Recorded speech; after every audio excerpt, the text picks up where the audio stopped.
processo disciplinar da OAB. Se vai fazer marketing jurídico e acelerar o seu escritório, precisa saber como funciona o processo ético e disciplinar da OAB.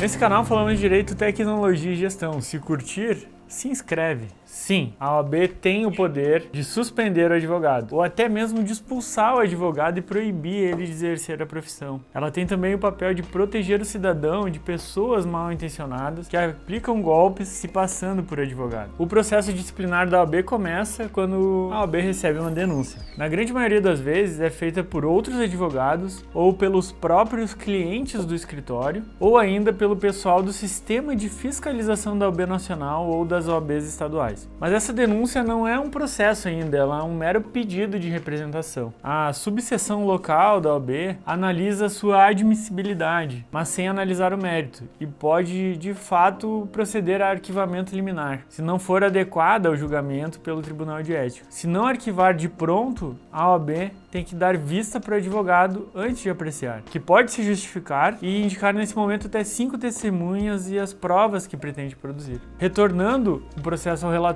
que fará um relatório indicando se deve indeferir ou fazer a abertura de fato do processo e sua instrução. Esse relatório é encaminhado para o presidente da OAB estadual, que decide entre o indeferimento liminar ou a instauração da instrução. O indeferimento é diferente do arquivamento, porque ele analisa o mérito da questão. Pode-se realizar ou não uma audiência preliminar de conciliação, antes de se abrir o processo. Finalmente, aberta a instrução, há marcação de uma audiência de instrução, se tiver que fazer a oitiva de testemunhas. Depois dessa audiência, há um prazo para a obtenção de outros documentos e outras provas. E, finalmente, é determinado o encerramento da instrução com a abertura do prazo para as razões finais. Finalizada a instrução, o processo é remetido para o Tribunal de Ética da Seccional Estadual e julgado por um colegiado de 5 advogados. Esses julgadores irão proferir um acórdão com a decisão de absolvição ou a penalidade a ser aplicada. Se não for unânime essa decisão, o voto divergente deve constar nos autos do processo. Isso porque o Tribunal de Ética é apenas a primeira instância do julgamento. Da sua decisão, cabe um primeiro recurso ao Conselho Seccional Estadual, fora do Tribunal de Ética, o Conselho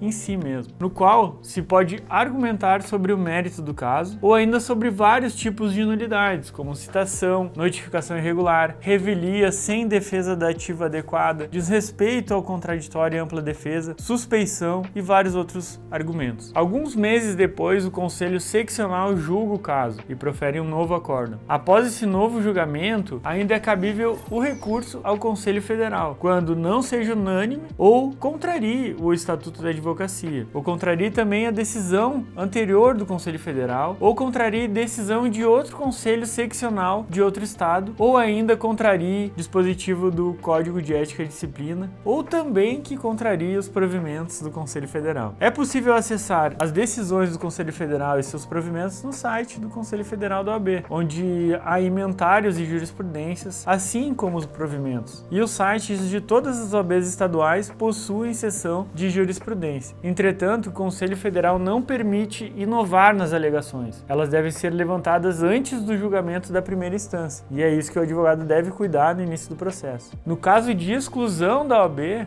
após 1 ano, o advogado pode ingressar ainda com um pedido de revisão da decisão, alegando seus motivos para obter uma nova decisão dos colegas, podendo retornar aos quadros da OAB e, enfim, advogar novamente. Mais de 50% dos casos julgados pelos tribunais de ética são de atraso na anuidade e que podem gerar advertência, multa de mais 3 anuidades ou ainda a suspensão da OAB até o pagamento da dívida. Mas as acusações de publicidade irregular e captação indevida de clientes são mais polêmicas. Mesmo com o novo provimento da publicidade, que detalhou um pouco melhor o que é permitido e o que não é, ainda há uma nebulosa interpretação sobre esses temas. Essa subjetividade de diversas regras da publicidade permite que haja 2 pesos e 2 medidas na OAB em todas as instâncias. Via de regra, o termo mercantilização, por exemplo, é uma conceituação subjetiva subjetiva. Ela carece de uma conceituação mais objetiva e clara para todos. E aí fica aberta a interpretação pessoal, o que é uma das garantias básicas de qualquer acusado e desrespeita também os preceitos básicos do processo penal, que por força do estatuto a OAB deve seguir na hora de aplicar o processo disciplinar. Essa situação é ainda mais comum em cidades pequenas. Nas subseções do interior há muita resistência à inovação e ao uso de marketing jurídico digital, por exemplo. Não é à toa que foi preciso criar a Corregedoria de Processos Disciplinares, com a finalidade de fiscalizar os conselheiros e os membros dos tribunais de ética. O processo disciplinar corre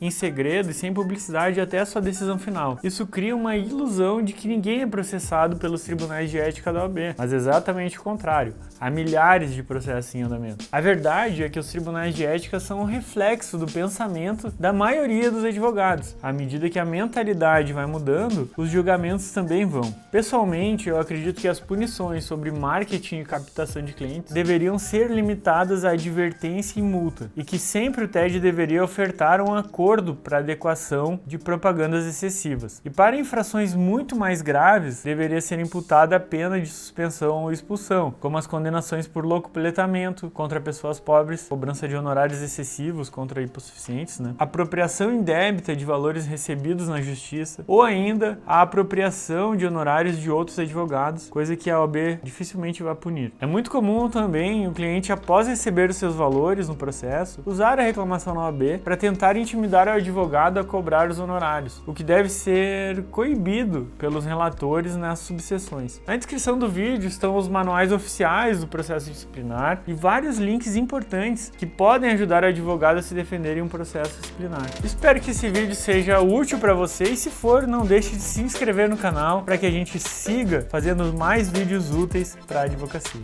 Advogue melhor com ADV Box.